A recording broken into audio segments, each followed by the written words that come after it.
going to date myself super bad right now. I recorded that song on a cassette player.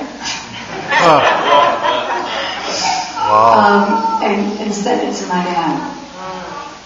And the story goes that he locked himself in a room and listened to it over and over for 3 hours. Right?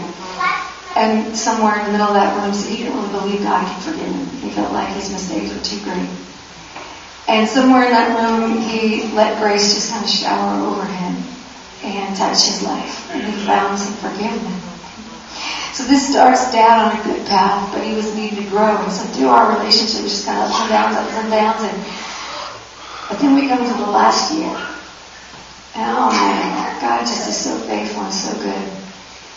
And I just want to tell you that when you let God get involved and you just trust Him, I didn't need to trust my dad. I just need to trust Jesus. Did you hear me? Yeah. Sometimes people hurt us, right? And we think forgiveness means I need to trust you now. Well, forgiveness is free, right? But isn't trust like a paycheck? You have to earn that. So I didn't necessarily need to trust my dad, but I need to trust Jesus. And then as I trusted Jesus more and more, He helped me to love my dad more and more. And then be able to forgive. And that was what was so important. And so now here we are. My dad danced away with Jesus. And I'm going to see Him again in heaven. And we're going to have eternity to have plan A. And I just really felt as I was singing that song, there's a dad in this room that just has some regrets, you know. You have some, and I know there's somebody in here like that. God was speaking me to that, to my heart, as I was singing that last verse. He wants you to know He loves you. And His forgiveness is complete and perfect and beautiful. And if the great judge and great God of all things can forgive you, please forgive yourself. Would you do that? And daughters and sons in here, burdens are heavy things to carry. Bitterness is heavy to carry. Anger, somebody hurt us. So easy to be angry, right? The hard thing to do is forgive, but there's life in the forgiveness. There's peace. And God says, you don't have to do it by yourself. I want to help you, right? I'm going to do it for you. I just need you to trust me. And that's the hardest part for us, isn't it? It's the trusting part. I think it is anyway. When something bad happens that I don't understand, I want to understand it. Does anybody else feel that way? But let me just tell you, understanding doesn't always make you feel better. Okay, so I understand that my dad fell in love with somebody else besides my mom and got her pregnant and left us for her. So I understand that. Does that make it better? No, understanding isn't always going to make it better. Trusting Jesus will always make it better. Trusting Him and following His will and following His love in your life will always make it better. The year that my dad was diagnosed the first time with cancer, he had cancer a couple of times, but God told me He wasn't going to let my dad die the first time because my dad wasn't ready.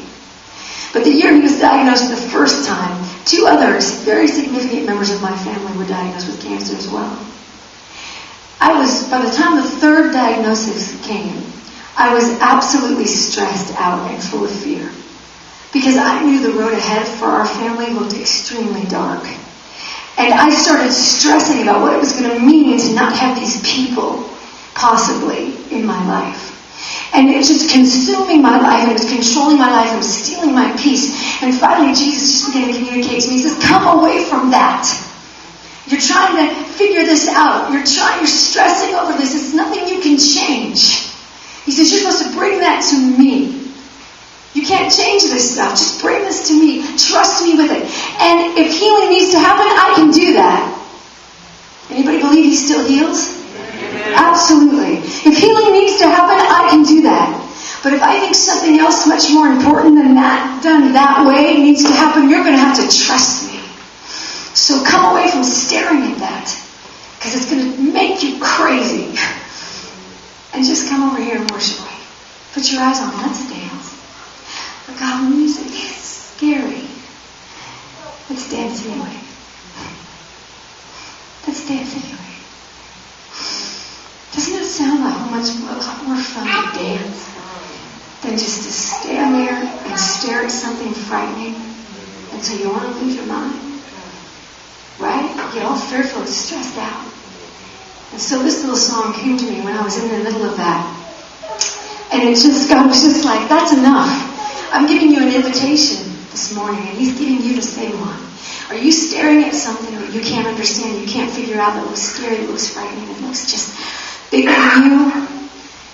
And it's stealing your peace and your joy right out of your life. Jesus is inviting you today to step away from it and come and trust Him. Put your eyes on Him. Come into His embrace. Come into His embrace and let Him hold you and let Him walk you, dance you through this. But keep your eyes on Jesus and not on the thing you don't get. Not on that scary thing. Right? Because what is giving our full attention to something? Isn't it worship? Hello? Yeah. We give our full undivided attention to something and we're worshiping it, and Satan wants you to worship him. So what does he do? He throws the junk into your life that makes you freaked out and consumes your mind. And God says, stop doing that. Stop worshiping that. Worship me. I'm bigger than that. I'm bigger than that. Yeah. Come and sing to me. Come and dance with me. But stop staring at that thing. He's inviting you to do that this morning. Mike, you can go ahead and play that track anytime you're ready.